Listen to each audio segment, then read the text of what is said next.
Welcome back to From Fear to Fun, the podcast where we explore how to transform medical encounters with children from moments of fear into opportunities for fun, with connection, confidence, and cooperation. I'm so glad that you are here.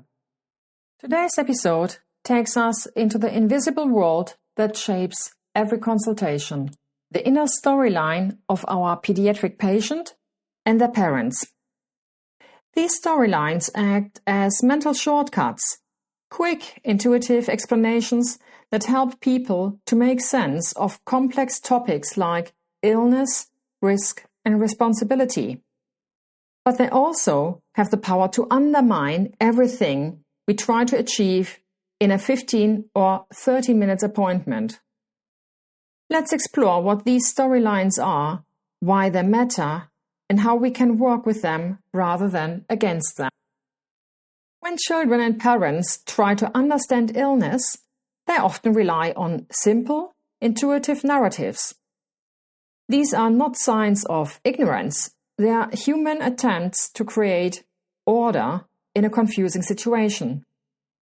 Let's take a closer look at the top 5 inner storylines. Number 1. Disease is the result of guilt. Either I'm being punished or someone else is to blame. Number 2. The most visible coincidence must be the cause.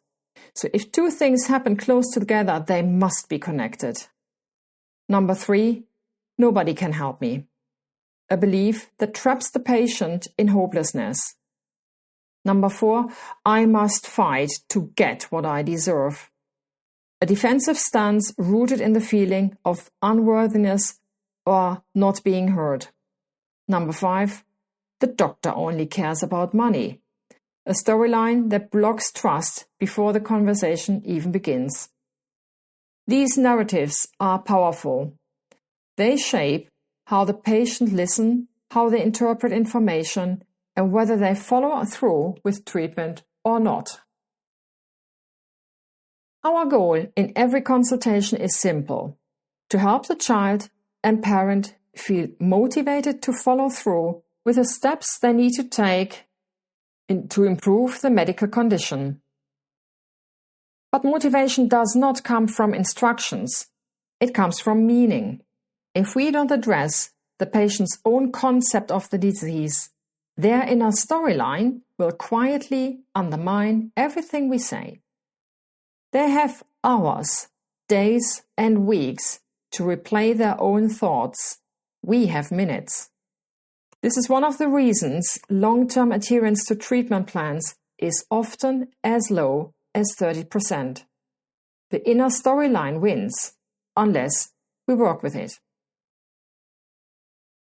Let's take a closer look at each of the frequent inner storylines. Number 1. The most visible coincidence must be the cause. Parents often link illness to whatever stands out most in their environment. For example, my child keeps getting ear infections, it must be the nursery. Meanwhile, smoking in the child's proximity is overlooked because acknowledging it would be painful. Coincidence is not correlation, but patients don't always know that. Number 2. Nobody can help me. This mindset is particularly challenging. When the inner voice says, nothing will work, the patient becomes emotionally hostage to their own hopelessness. No advice will land, no plan will stick. The only way forward is to create a safe, non-judgmental space where these thoughts can surface. Number 3. I must fight to get what I deserve. This storyline often presents as hostility or aggression. Underneath is a sense of unworthiness, a belief that the doctor is judging them, blaming them, or patronizing them. Our task is to hear the story beneath the behavior and respond with openness rather than defensiveness on our side. Number 4. The doctor only cares about money. This belief can derail cooperation instantly. But again, the solution is not to argue. It is to create a stable, secure environment where the patient feels safe enough to express this fear. Only then we can begin to rebuild trust. Number 5. Disease is the result of guilt. This unconscious belief is deep-rooted. It follows out of the assumption that when I live according to the rules, I should not become ill.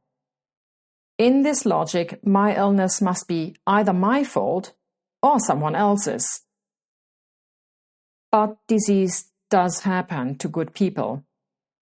This world is a place of suffering, not due to personal guilt, but due to the whole setup with bacteria and viruses, malfunctions and decay of the body, and last not least, emotional struggles that can express themselves in physical responses.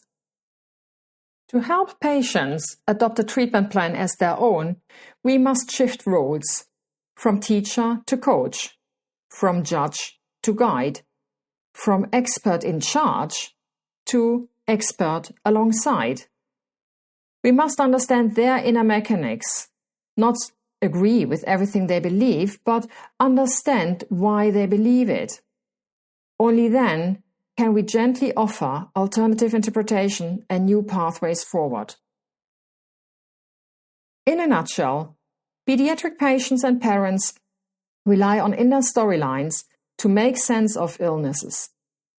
These storylines strongly influence how they hear us and whether they follow through. Ignoring these narratives leads to poor adherence and ongoing misunderstanding. Our task is to understand their inner world, not to judge it. When we listen deeply and respond with empathy, we can guide them towards healthier interpretation and healthier choices. This is how we build trust, strengthen cooperation, and move from confusion to clarity and from fear to fun. Thanks for joining me on this episode of From Fear to Fun. In our next episode, we take a look at the complexity we try to communicate and at strategies how to do that. Until then, keep noticing, keep wondering, and keep moving from fear to fun.